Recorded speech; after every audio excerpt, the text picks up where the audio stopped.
escutei uma voz do céu, tão forte como um trovão, como águas a jorrar.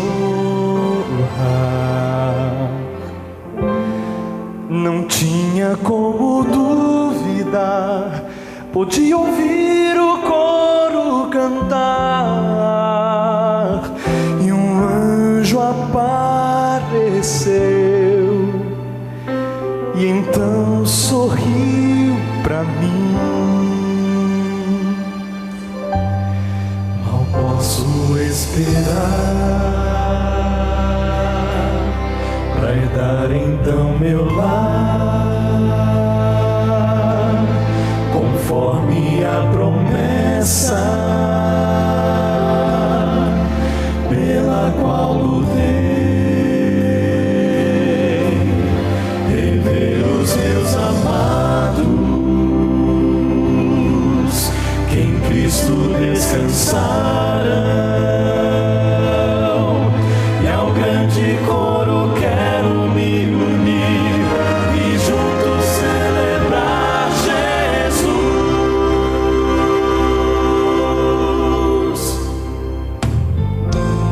Não posso nem acreditar que meus olhos podem ver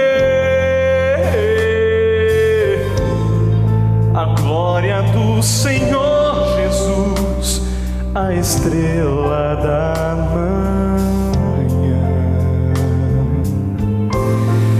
Vestida a noiva já está, com as puras vestes dos santos,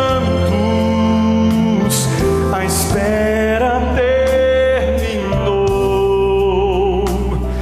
meu nome Deus chamou. Mal posso esperar pra herdar então meu lar, conforme a promessa pela qual lutei, rever os meus amados, que em Cristo descansarão, e ao grande coro quero me unir e juntos celebrar Jesus.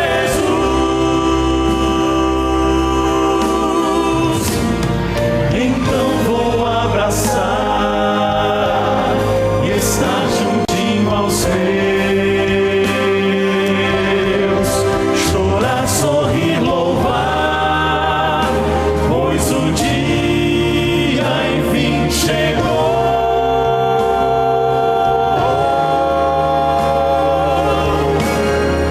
Mal posso esperar pra herdar então meu lar, conforme a promessa pela qual lutei, rever os meus amados, que em Cristo descansarão, e ao grande coro quero me unir e juntos celebrar Jesus.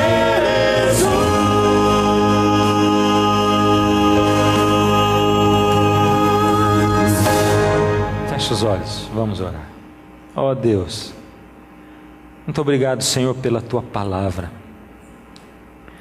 Às vezes, como crianças espirituais, olhamos para ela e achamos que é tão difícil mastigar, tão difícil abri-la, ir até ela. Ó Senhor, pelo poder do Teu Espírito, move o nosso coração e a nossa vida, para que possamos priorizar, e ao priorizarmos, não deixe, Senhor, nenhum dos Teus filhos buscando em vão, porque o Senhor quem promete: pedi e dar-se-vos-á, buscai e achareis, batei e abrir-se-vos-á. Que se cumpra essa promessa na vida de cada um dos Teus filhos, que sinceramente buscar ao Senhor. E agora nessa noite, pela última vez nessa série, que Tu possa, Senhor, fazer-se cumprir essa palavra na nossa vida, em nome de Jesus, amém. Bom, eu quero terminar o último programa dessa série fazendo uma pergunta direto para você, não é? Oração é importante? Por quê? Por que orar? Por que orar? Eu já disse aqui um dia desses, né? Bom, quando eu oro, eu falo com Deus, e quando eu leio a Bíblia, Deus fala comigo. Isso é importante. Mas orar por alguém é importante, sim ou não? Sim, é importante? Tem certeza? Por que é importante eu orar por alguém? Deus conhece todas as coisas? Puxa, eu estou gostando tanto da resposta de vocês hoje, está maravilhoso, vocês estão maravilhosos hoje. Sim, Deus conhece. Deus é capaz de amar o meu filho mais do que eu amo o meu filho? Sim ou não? Sim. Então, por que cargas d'água eu tenho que orar pelo meu filho? Se Deus pode tudo, se Ele sabe tudo, e Ele ama o meu filho mais do que eu mesmo sou capaz de amar o meu filho, por que eu tenho que orar para Deus e dizer, Senhor, salva o meu filho? Será que Deus não quer salvar o meu filho? Ué, e é importante eu orar por outra pessoa? E agora o sim sumiu. Sim? Você tem certeza? E a pergunta é, por quê? E a palavra de Deus é que tem que responder por quê. Por que é importante orar? Vamos começar lá no meu livro predileto da Bíblia, no Gênesis. Lá diz assim, também disse Deus. Só uma curiosidadezinha, quem foi que disse aqui? Deus. E quando Deus disse, quem é o único que tem poder para criar em todo o universo? Deus, para criar do nada seres humanos, para criar um planeta. O ser humano se diz muito inteligente, a ciência é muito avançada, mas ninguém até hoje foi capaz de criar uma semente que colocada na terra faça surgir uma planta. Não é verdade? Não existe como. Eles não conseguiram até hoje, porque Deus é o único que é capaz de criar esse sistema, porque Ele cria do nada. Mas Deus disse, também disse Deus, façamos o homem à nossa imagem, conforme a nossa semelhança, tenha ele domínio sobre os peixes do mar, sobre as aves dos céus, sobre os animais domésticos, sobre toda a terra e sobre todos os répteis que rastejam pela terra. Ué, se Deus é um só, por que Deus disse façamos o homem? Se só Deus tem poder para criar, por que Ele disse façamos? A Bíblia está dizendo para nós que Deus é mais de um: Pai, Filho, Espírito Santo. 3 deuses? Não, 3 pessoas, um só Deus. Entendeu? Sim, mais ou menos, né? Eu vou deixar essa curiosidade na sua cabeça, que eu não posso entrar nesse assunto hoje, mas a Bíblia é um livro para a gente não parar de estudar nunca, para você descobrir como é que Deus pode ser 3 pessoas e um só Deus só. Bom, agora, Deus disse, façamos conforme a nossa imagem, conforme a nossa semelhança. Quando a gente vai no hebraico, a palavra é damar, que quer dizer parecido com, ou seja, Deus criou o ser humano parecido com Deus. E quando a gente vai nos Salmos, a gente encontra uma coisa, uma declaração maravilhosa, o Senhor dizendo, o salmista dizendo, fizeste-o, ele está falando do ser humano, Davi está dizendo, o Senhor fez o homem, no entanto, por um pouco menor do que Deus, e de glória e de honra o coroaste. Ou seja, o ser humano foi criado à imagem, à semelhança de Deus, fez parecido com Deus e coroou o homem de glória e de honra. Deus, um ser de glória, criou um ser humano cheio de glória. Por isso, o Deus de glória conversava com Adão e Eva face a face, seres criados segundo a sua glória. E a Bíblia diz que eles estavam nus, mas não percebiam, porque eles eram envolvidos pela glória de Deus, e eles podiam suportar falar com Deus face a face, feitos e criados à imagem de Deus. O homem foi colocado na terra para ser representante de Deus na terra.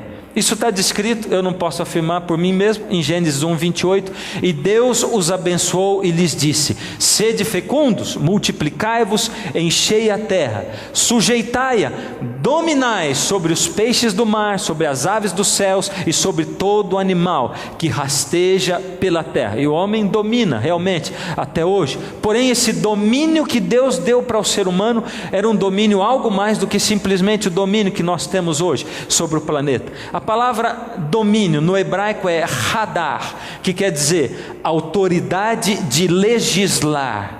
Deus deu para o ser humano a autoridade de legislar, o domínio total, amplo, completo da terra. Ou seja, Deus colocou o homem como representante de Deus na terra, mas Deus também deu ao homem como o representante de Deus da terra perante o universo. Para a terra, o homem representava Deus, mas para o universo, o homem era o representante da terra. Quer ver? Veja o que esse outro texto diz. Aí está escrito o seguinte, Gênesis 2,15: tomou, pois, o Senhor Deus ao homem e o colocou no jardim do Éden para o cultivar e o guardar. Guardar do quê? Guardar do quê? Para o cultivar e o guardar. A palavra guardar no hebraico é chamar, que quer dizer guardar contra intrusos. Guardar contra intrusos. Porque nessa época Lúcifer, o anjo de luz, já tinha se rebelado, como nós estudamos no início dessa série aqui. Ele já tinha se rebelado contra Deus, usando a sua liberdade de escolha, buscando ser igual a Deus. Ele deixou com que o orgulho o corrompesse. E Deus sabia que Lúcifer iria rondar o planeta Terra, por isso Deus colocou o homem no jardim, na terra, para cultivar e para guardar contra intrusos. Ou seja, o homem era o responsável pelo planeta Terra. Deus deu para o homem autoridade plena em relação ao planeta Terra, autoridade para passar a outro. Sabe como é que é? Deus passou o homem à terra de escritura passada. Deus deu completa autoridade, deu o domínio, mandou guardar contra intrusos. E a gente vê isso descrito no Apocalipse capítulo 5. Dever para você em casa, lê Apocalipse 5, anota aí, busca lá na tua Bíblia, busca um papelzinho, anota agora, Apocalipse 5 para você ler em casa. Ali João, ele se vê numa cena. João, ele começa a ver um livro, escrito por dentro e por fora, selado com 7 selos, um livro escrito, selado com 7 selos. E João começa a ver que não há ninguém no céu, nem na terra, nem debaixo da terra, ninguém digno de abrir aquele livro e de tirar os seus selos. E João começa a chorar desvairadamente, simplesmente porque ele vê que não há ninguém, nem no céu, nem na terra, nem debaixo da terra, que seja digno de abrir o livro. O que será aquele livro? Aquele livro é o certificado de propriedade da terra. Ninguém pode abrir aquele livro, ele está selado com 7 selos. E de repente aparece do lado direito do trono de Deus, a Bíblia diz ali em Apocalipse 5, como que um cordeiro que foi morto. E de repente é dito: eu sou digno, o cordeiro é digno, ele é digno de abrir os selos e de abrir o livro, porque ele foi morto e derramou o seu sangue. O cordeiro é digno. O que acontece agora é uma cena de adoração completa ao nome de Deus e ao Senhor Deus e ao cordeiro, porque ele é digno, porque ele derramou seu sangue. O Senhor Jesus foi e comprou de volta. Mas comprou de volta quando? Deus passou o certificado de propriedade para Adão e Eva. Adão e Eva perderam a propriedade do planeta Terra? Sim ou não? Quando? Puxa, vocês já sabem tudo, acho que eu nem preciso pregar hoje. Vocês já estão sabendo de tudo. Quando o pecado entrou na terra, quando Adão e Eva escolheram, eles não escolheram simplesmente comer o fruto. Ali estava incluído muito mais do que simplesmente comer um fruto. Ali estava incluído a escolha de quem seria o rei e o Deus deles. É o que Deus tinha dito para eles. Veja só, eu criei vocês à minha imagem, minha semelhança. Eu sou o dono da vida, eu sou a fonte de vida. Se vocês desligarem de mim, vocês perdem a vida.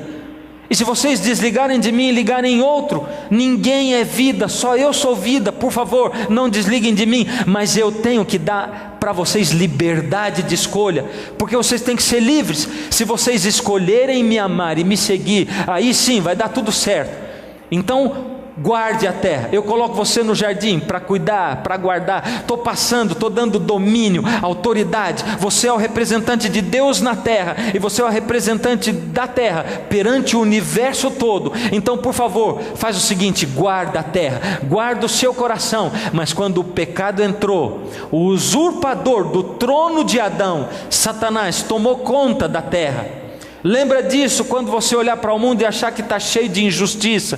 Lembra isso quando você olhar para o mundo e achar que está cheio de morte, de problema, que está cheio, que o mundo parece um inferno. Mais do que a terra parece um inferno. E se tem um lugar nesse mundo que parece com o inferno, é o planeta Terra. É o que eu tenho dito. Usurpador. Vamos ver o que diz a palavra de Deus. Lucas 4:6. Disse-lhe o diabo, contextualizando isso aqui, o Senhor Jesus ia iniciar o seu ministério. Ele foi batizado na água, foi batizado pelo Espírito Santo. O Senhor Deus o levou para o deserto. Ele ia passar 40 dias em jejum para começar o seu ministério. O diabo apareceu ali para tentá-lo. No final dos 40 dias, o diabo disse para ele: dar-te-ei toda esta autoridade e a glória destes reinos. O diabo o levou num lugar alto, mostrou num instante todos os reinos deste mundo e disse para ele: eu vou te dar toda a autoridade e a glória desses reinos, porque ela me foi entregue e eu dou a quem eu quiser.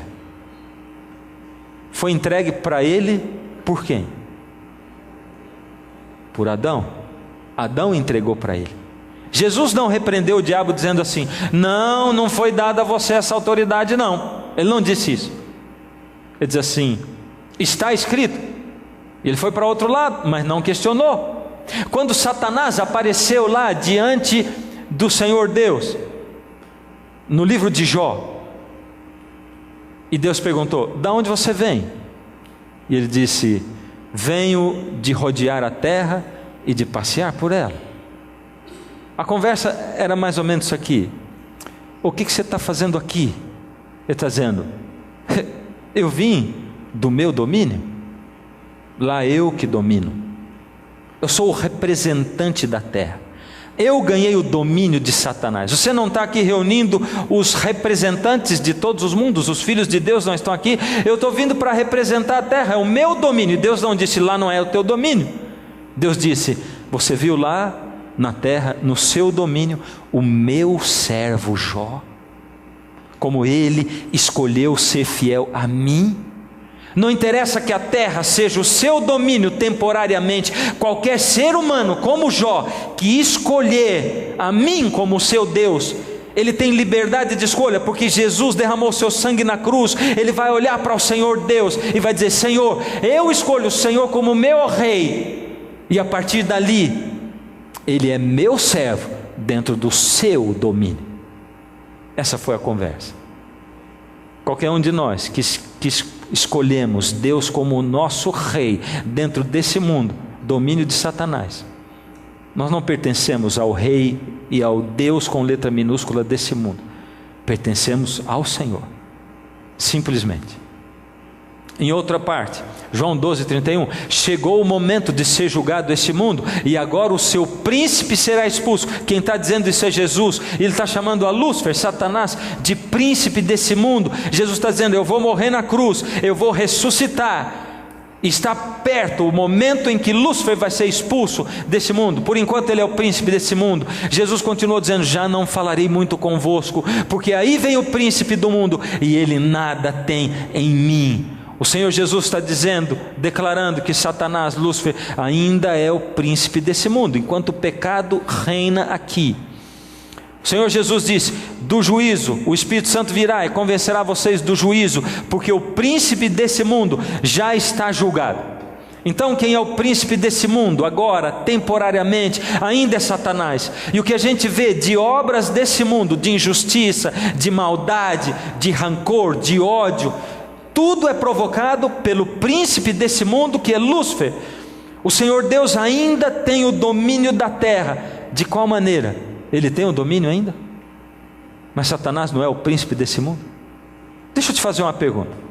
Deus respeita a liberdade de escolha dos seres humanos? Sim ou não? Sim.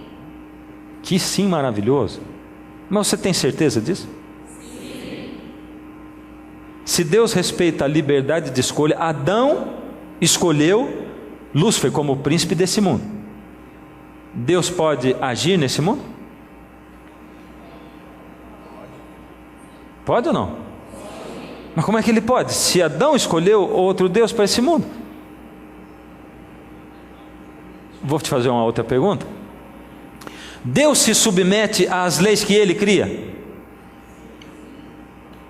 Agora já pintou uma dúvida maior. Deus se submete? Ele morreu na cruz para pagar o preço da lei, que dizia que o salário do pecado é a morte. Ele se submeteu à sua lei. Se Deus se submete às suas leis, quem sou eu para não me submeter às leis de Deus? O Senhor Jesus veio pagar o preço da sua lei. Bom, se Deus se submete às suas leis, e Ele deixou o homem livre, e o homem escolheu, eu tenho uma outra pergunta para te fazer. Deus age na terra? Sim? Mas Ele não deixou o homem livre?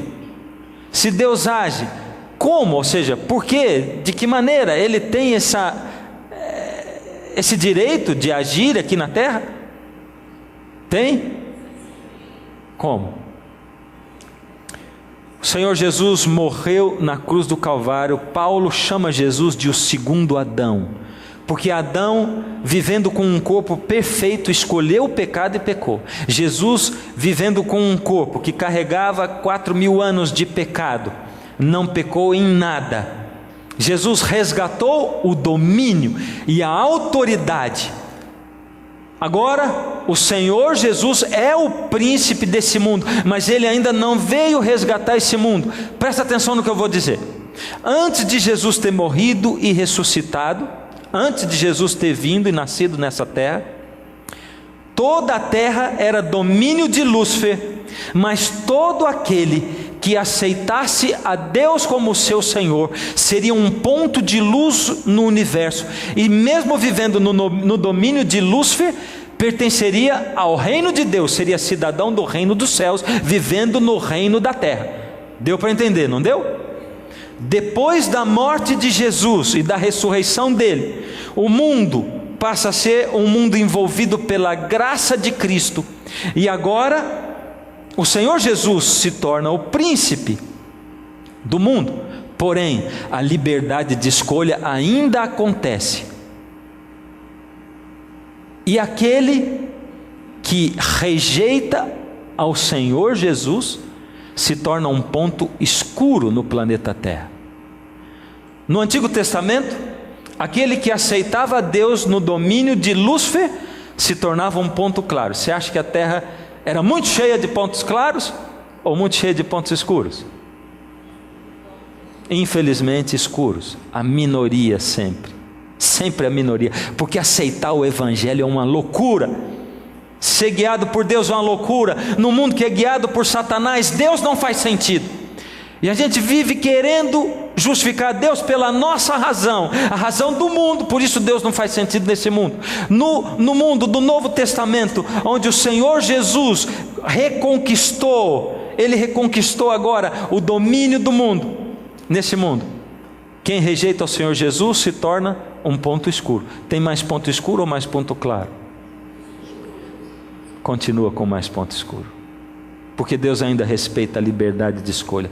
E por que Deus ainda não acabou com esse mundo e não veio Jesus aqui e não deu um fim em tudo e não começou tudo de novo? É porque a gente tem pressa, né? Mas se Ele tivesse vindo há 49 anos atrás, eu não estava aqui, e eu queria muito estar aqui, porque eu queria estar lá. Por isso. E se ele tivesse vindo há 24 anos atrás, meu filho mais velho, eu não teria o prazer de tê-lo no céu comigo também. Por isso ele não veio até 24 anos atrás. Enquanto houver um ser humano disposto a aceitar Jesus como o seu Senhor, ele ainda vai dar um tempo. O grande problema é que cada vez está mais escasso pessoas que olhem para Deus. Cada vez as pessoas negam mais a Deus. Os homens são mais mentirosos, enganadores. Os homens são mais amantes dos prazeres do que de Deus. Os homens vivem na carne e não no espírito. Por isso, isso indica que daqui a pouquinho Jesus vai precisar voltar. Mas como Deus se move nesse mundo de pecado? Deus escolheu se mover nessa terra através da liberdade de escolha do seu povo. Da liberdade de escolha do seu povo. Como? Eu, exercendo a minha liberdade de escolha, escolho Jesus como o meu rei. E agora eu começo a orar para que Jesus haja na vida de outras pessoas caídas no pecado, pessoas a quem eu conheço, a quem eu amo. E Deus começa a agir naquelas pessoas. Deus, embora não tenha toda a autoridade, porque Ele respeita as suas leis, e ainda o mundo é dominado por Satanás, porque essas pessoas escolheram Satanás, elas usaram a liberdade de escolha, mas Deus diz sim, mas aquele um é caído no pecado, ele é nascido no pecado, tanto quanto aquele outro, mas ele me escolheu. Isso prova para mim, Deus, que é possível um ser humano nascido no pecado me ter como Deus e me escolher e viver uma vida junto de mim. Por isso, como Ele é um vencedor no mundo do pecado, eu vou ouvir a Ele e ao pedido dEle, quando Ele interceder pelo outro que está sendo contaminado pelo pecado e acorrentado, está sendo envolvido pelo pecado, e Deus age dessa maneira. Veja só o que Deus diz. Olha como é que a oração é eficaz.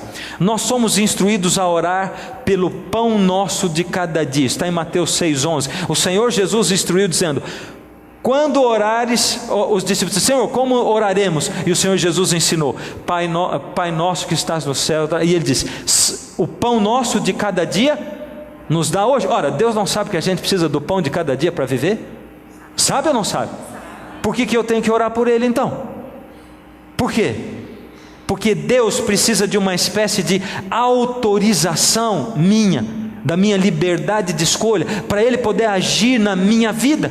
Por isso eu oro: o pão nosso de cada dia nos dá hoje. Ó Senhor, muito obrigado pelo alimento. Ó Senhor, por favor, não deixe com que falte na mesa das pessoas a quem eu conheço, do povo aqui do bairro, nessa cidade. Senhor, abençoa o Brasil. Senhor, abençoa esse mundo.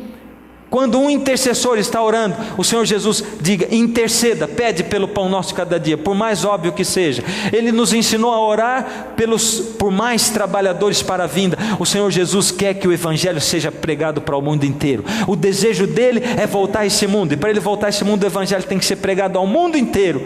Então por que ele falou para a gente orar por mais trabalhadores para a vinha? Mais trabalhadores para a vinha é mais gente pregando o Evangelho. Ele diz: orem, orem. Olha como é que ele falou: rogai, pois, ao Senhor da seara que mande trabalhadores para a sua seara.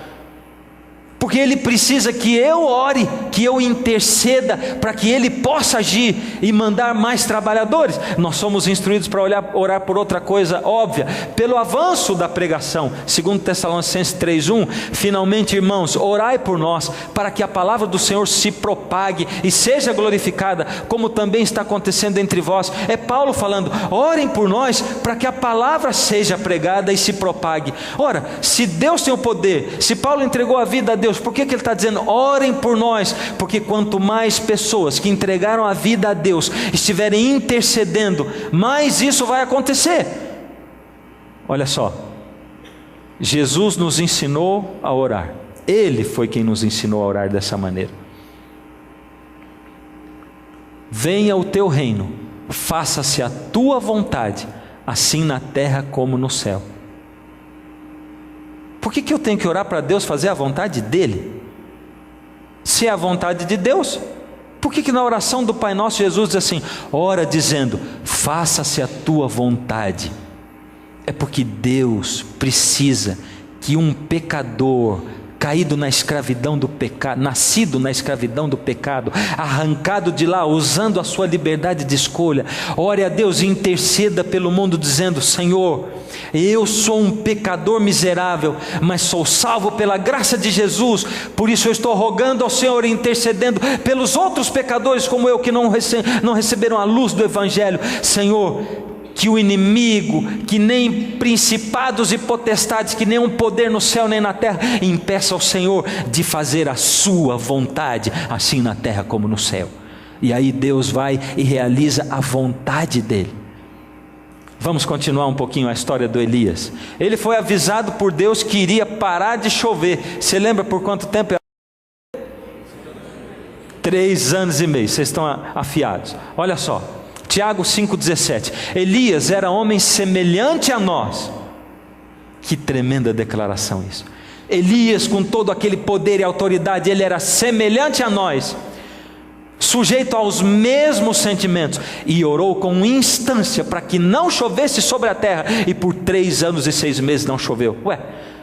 Por que Elias orou com instância para parar de chover? Se foi Deus quem chamou Elias e disse assim: vai lá e avisa o rei que eu vou fazer parar de chover 3 anos e meio.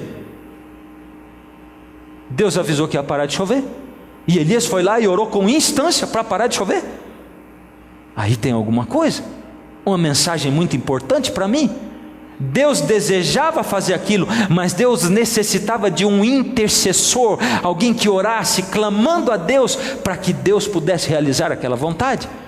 Por isso Elias foi e orou com instância. 3 anos e meio depois, o que aconteceu? 1 Reis 18:1. Muito tempo depois veio a palavra do Senhor a Elias no 3º ano, dizendo: vai, apresenta-te a Acabe, porque darei chuva sobre a terra.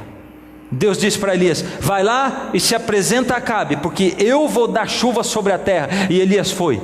Você se lembra, no último programa, o rei levou um susto quando ele, ou melhor, o rei foi se encontrar com Elias no meio do mato onde ele estava.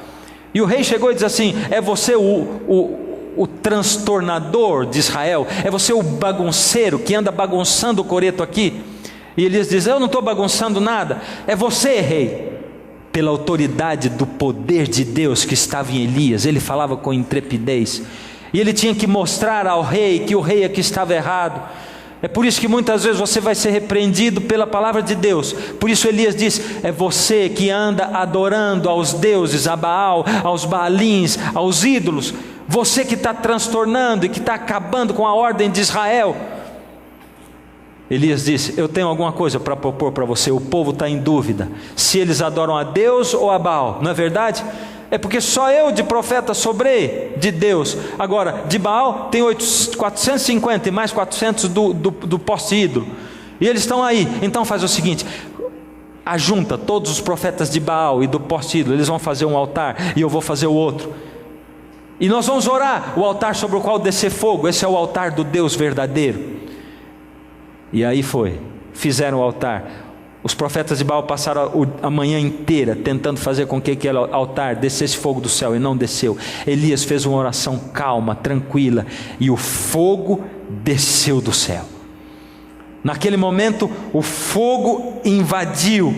As pessoas que estavam de longe viram aquele fogo descendo. Elias tinha pedido para todo Israel se reunir assim, ali perto. Os profetas de Baal também. O fogo desceu e consumiu o altar. O povo se lembrou do que eles tinham ouvido da coluna de fogo que acompanhava o povo pelo meio do deserto durante a noite. Aquele povo foi tomado de medo. Eles ficaram com medo de que aquele fogo os consumisse também, porque eles estavam contra Deus. Eles rejeitaram a Deus. Eles tiveram medo de que o fogo os consumisse. Naquele momento eles declararam: só o Senhor é Deus, só o Senhor é Deus. E o povo de Israel compreendeu que só existe um Deus. O grande problema é que nós, seres humanos, somos viciados em milagre. Nós somos insatisfeitos. Deus já fez um milagre na sua vida alguma vez? Sim ou não? Sim. Deus já fez alguma coisa que não era possível ter acontecido, foi uma coisa assim, contrária à natureza. Fez ou não? Sim. E por que você vive pedindo para Deus um outro milagre? Uma prova de que Ele existe. Por quê? Se Ele já fez. Você duvida agora de que Ele exista? De que Ele esqueceu de você? Ou de que Ele esteja dando atenção para você, que Ele ame você? Infelizmente, os profetas de Baal, eles pertenciam a Baal mesmo. Nem assim eles se converteram. E eu quero dizer um negócio para vocês. Deus tem colocado um fogo no meu coração para advertir os pastores, os padres, bispos, líderes religiosos. Ele tem colocado um fogo no meu coração, porque eu pertenço a essa mesma classe, e eu sei o tamanho da responsabilidade que o Senhor coloca sobre nós. O Senhor não vai ter por inocente nenhum de nós. Se você tem dúvidas sobre a palavra de Deus, e você é líder religioso, você não resolve, porque você ama tanto o teu emprego na tua igreja, que você não pode entregar o coração a Deus, o Senhor não vai ter você por inocente. Se você ama tanto as pessoas da sua igreja, que você não é capaz de deixar as pessoas por causa da verdade, se você ama tanto o seu modo de agir e de proceder, que você não é capaz de abandonar as coisas por causa de Deus, o Senhor Deus não vai tomar por inocente nenhum de nós. 1 Reis 18:40, Elias disse: lançai mão dos profetas de Baal, que nenhum deles escape. E aquele dia, aqueles todos profetas de Baal sumiram do mapa. Maldoso Deus, não é verdade? Aqueles homens foram mortos nessa vida. Aquele povo estava sendo levado por eles a serem mortos eternamente. Eternamente. Vida eterna. Por isso o Senhor Jesus diz assim: naquele dia muitos me dirão: Senhor, Senhor, em teu nome não profetizamos, não expelimos demônios e não fizemos muitos milagres? Eu lhes direi especificamente, claramente naquele dia: apartai-vos de mim, não vos conheço. Apartai-vos de mim, vós que praticais a iniquidade. Vocês estão fazendo milagres no meu nome, mas eu não conheço vocês, porque vocês não estiveram diante de mim. Vocês estão fazendo coisas para agradar a vocês mesmos. Vocês estão num ministério, eu não enviei você. Eu não enviei você porque eu não conheço você. Agora era tempo de chover. Deus tinha dito que ia parar de chover 3 anos e meio. Agora é hora de voltar a chover. Elias olha para o rei Acabe e diz: Rei, sobe, come e bebe, porque já se ouve ruído de abundante chuva. Rei, sobe ali agora, come e bebe, se prepara para a chuva, porque já se ouve ruído de abundante chuva. Ruído de chuva? Será que estava dando trovão mesmo? Vento? Relâmpago? Era isso? Nada, não tinha nada. Não tinha vento, não tinha relâmpago, não tinha nenhuma nuvenzinha pequenininha no céu. A seca estava lá, o céu azul, não tinha nem sinal de que ia chover. Elias não estava falando de que ele estava ouvindo com os ouvidos espirituais, pela fé que ele tinha.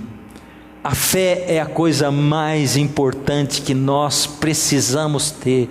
Quem não tem fé, por misericórdia, pede a Deus que dá em abundância. A palavra de Deus diz: de fato, sem fé é impossível agradar a Deus, porquanto é necessário que aquele que se aproxima de Deus creia que Ele existe e que se torna galardoador daqueles que o buscam. 1 João 5,14.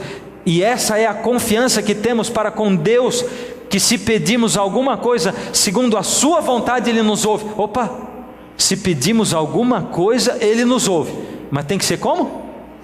Segundo a sua vontade. Jesus ensinou: seja feita a tua vontade. Tudo que eu peço tem que ser feito segundo a vontade de Deus. Senhor, seja feito de acordo com a tua vontade. Não vai acreditando no milagreiro que dá ordem para Deus. Deus não é cachorrinho de milagreiro. Eu tenho falado e repetido para você. pedimos segundo a sua vontade. Ele nos ouve, e sabemos que se Ele nos ouve, e se sabemos que Ele nos ouve quanto ao que lhe pedimos, estamos certos de que obtemos os pedidos que lhe temos feito. Agora presta atenção, vamos para a história do Elias de novo. 1 Reis 18:43. E disse ao seu moço: sobe e olha para o lado do mar. Ele subiu, olhou e disse: não há nada. Então lhe disse Elias: volta. E assim por 7 vezes. O que Deus tinha dito para Elias? Vai lá, se apresenta para o Acabe, porque eu vou fazer chover na terra. Deus não disse que ia fazer chover? Elias não falou para o Acabe: já ouço um ruído de chuva abundante, não foi o que ele falou? Olha agora, Acabe sobe para comer e beber e se preparar para a chuva, e Elias vai orar. E Elias fez uma oraçãozinha igual ele fez no Monte Carmelo: Deus, a chuva agora. E começou a chover. Foi ou não foi? Não. Ele orou, pediu a Deus a chuva, mas Deus tinha dito que ia chover, mas ele pediu.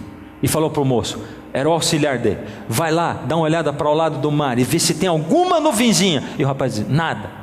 E ele orou de novo, e a mesma coisa, nada. E voltou, e de novo, nenhuma nuvenzinha, nenhum ventinho, nenhum relâmpagozinho, nenhum trovãozinho, nada. 1, 2, 3, 4, 5, 6 vezes. 6 vezes.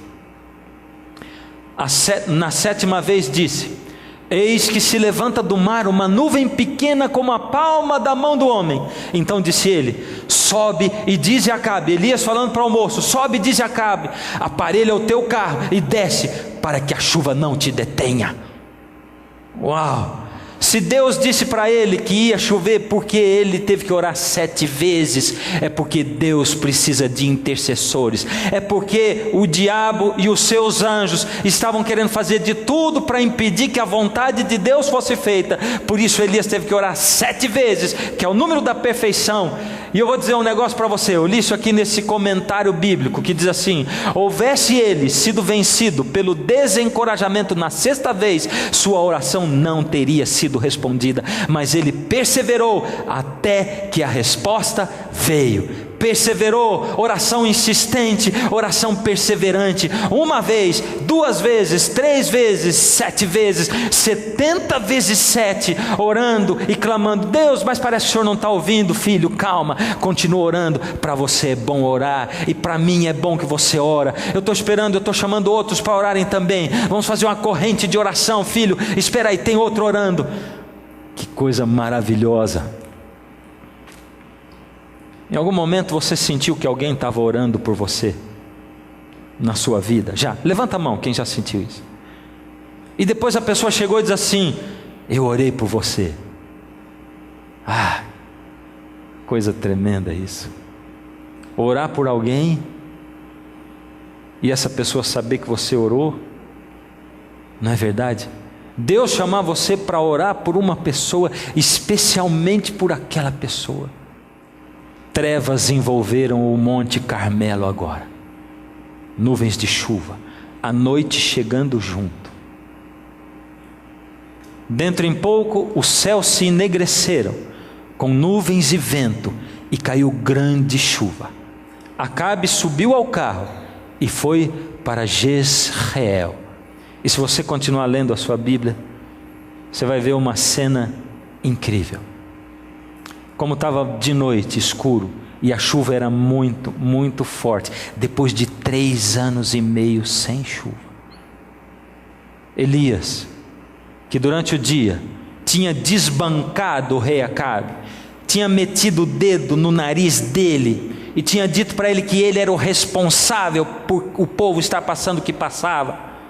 Elias, reconhecendo Acabe como o rei de Israel ainda, como um menino, foi adiante dos cavalos, guiando os cavalos, correndo no meio da chuva, levando toda a chuva sobre ele, para que o rei não tivesse problemas em encontrar o caminho, porque os homens de Deus são os grandes humildes. O Senhor Jesus foi o maior de todos, em poder e humildade. Não é verdade? O homem de Deus, ele não quer simplesmente meter o dedo no nariz dos outros. Ele ama. E Elias era o grande humilde. Eu quero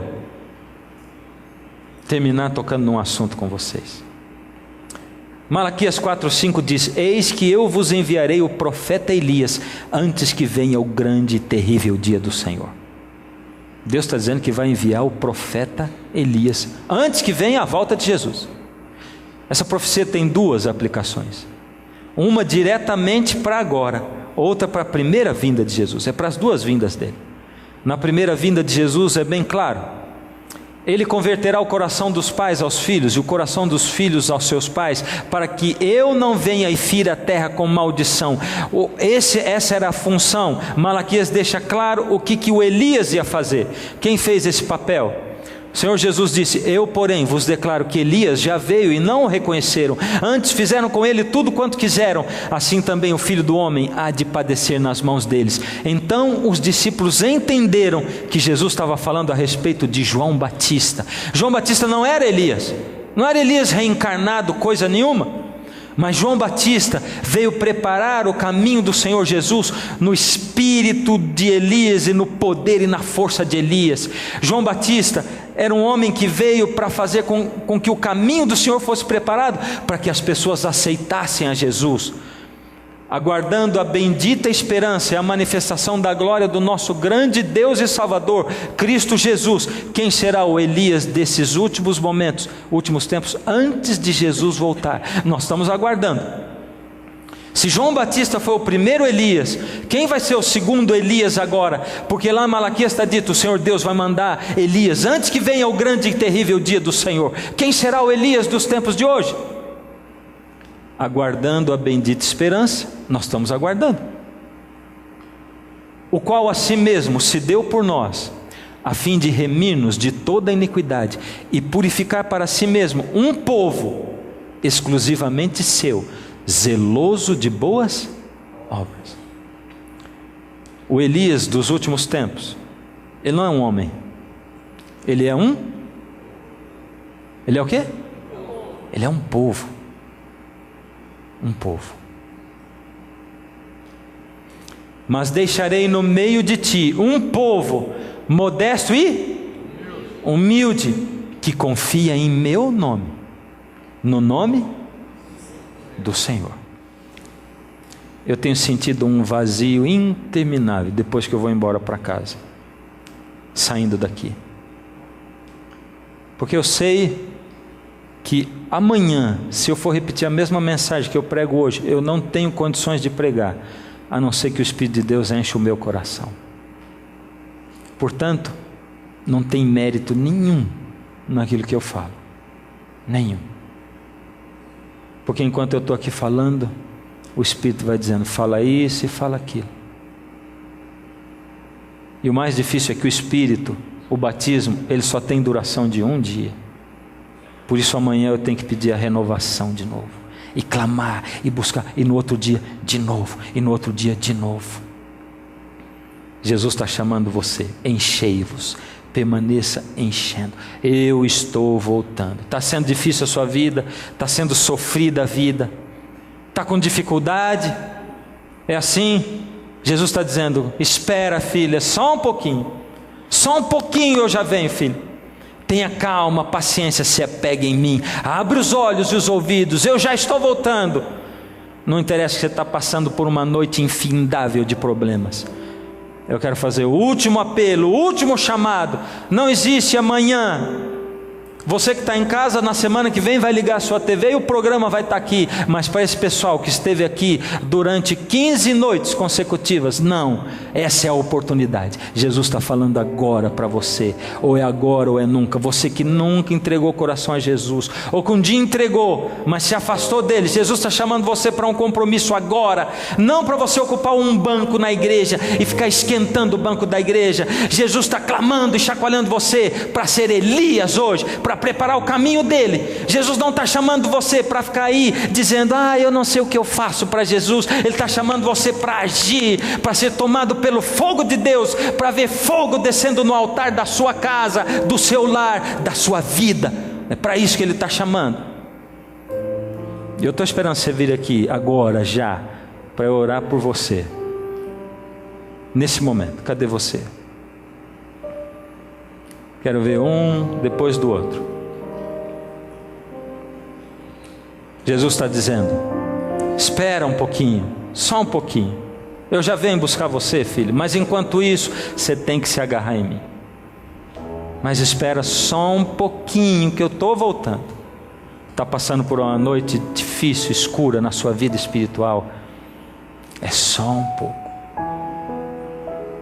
Eu vou fazer assim: enquanto o quarteto canta, você ainda pode chegar aqui na frente. Quando eles acabarem de cantar, aí eu vou orar. Se Jesus está falando, não resista, não insista em ficar aí, não negue o Senhor Jesus. Enquanto a música toca, o Espírito de Deus vai tocar o seu coração. E eu quero chamar o povo desse lado aqui. Cadê vocês que vieram sentar desse lado? O Senhor Jesus trouxe você. Cadê você que está na sua casa? O Senhor Jesus está chamando você para ficar em pé, tomar uma decisão do lado dele. Agora, nesse momento. Mais uma vez escureceu e o sol se pôs no coração. Eu já não pude suportar. Senti saudades do meu lar. Orei a Deus em aflição, a Ele abri meu coração. Foi quando alguém tocou em mim e ouvi Jesus dizer assim: é só um pouco mais, um pouquinho mais, logo irei aí te buscar. Amor real, há um rio de paz, há um céu que Deus chamou de lá. Ainda dá tempo de você chegar. Ainda dá tempo de você chegar até aqui. Só mais uma estrofe. Uma vez amanheceu. Se o sol da fé está saindo na sua vida, nascendo, vem, não fica aí. Em mim nasceu. E quando penso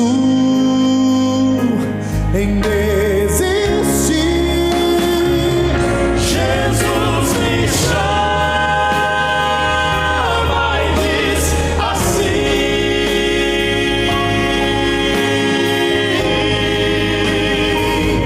é só um pouco mais, um pouquinho mais, logo irei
meu Deus, quero entregar nas tuas mãos, Senhor, esses que, tendo sentido, Senhor, o toque do Espírito nesse momento, se voltam para o Senhor, abrindo seu coração, sua vida e dizendo: Senhor, habita em mim, eu permito. Agora sim o Senhor pode agir livremente com a permissão dele, Senhor. Age nessas vidas, Senhor, toma-os nas tuas mãos, anula, Senhor, qualquer outro poder, o poder das trevas que esteja aí, Senhor, circundando. Amanhã que eles se lembrem que tem que renovar a sua entrega, e a cada dia, ó Senhor, toma nas tuas mãos cada filho seu que se entrega onde quer que seja. Confirma para nós, Senhor, essa entrega, continua falando conosco, ó Senhor. Sabemos que o Senhor existe, porque o Senhor opera na nossa vida. Entregamos tudo que somos ao Senhor, em nome de Jesus, amém.